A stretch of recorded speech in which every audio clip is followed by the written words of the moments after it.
Hello my lovely friends, welcome to another Lissa video. Today let's talk about those foods that happen to be in your house that you don't want to be eating anymore.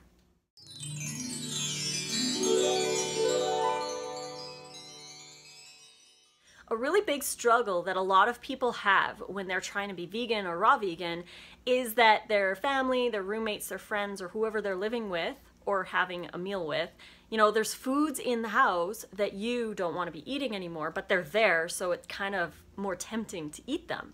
You know, you have chips in the pantry, canned soup, you know, really easy dinners to make maybe your kids or your husband or your wife. These foods are foods that you might maybe not want to have in your diet anymore, but they're tempting because they're sitting there on the shelf, or you know in the back of your mind that you could just throw something in the oven really quick and eat that for dinner.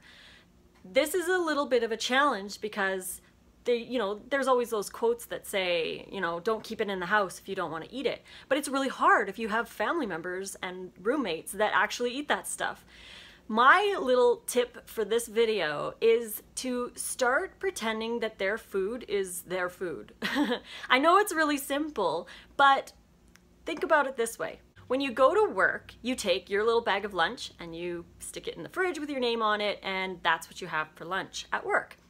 You know, and inside the fridge there's, you know, Susie has her little thing of creamer for her coffee, and John has his bag of lunch, and Stuart maybe has like leftovers from the day before, and Mary has her vegan salad in the bottom. But everybody's stuff in the fridge you don't touch because you know that that's their food. It's not like you're gonna go into the fridge and you're gonna have some creamer and have leftovers and, you know, throw it all together in a big salad bowl and eat all of their lunch.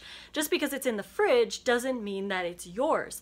And you actually follow those rules when you're at work. So you go to the work fridge, you don't touch everything, and that's just how it is. You eat your lunch that's in the fridge and you don't touch anyone else's. So we need to transfer that mindset over to your house.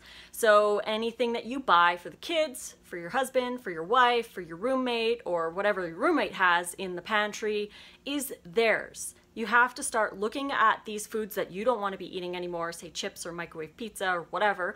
These foods are their foods. They're not yours. So maybe stick their names on them, or, you know, do a little bit of a meditation every time you open the freezer. Say, that's not my food, that's John's pizza or whatever.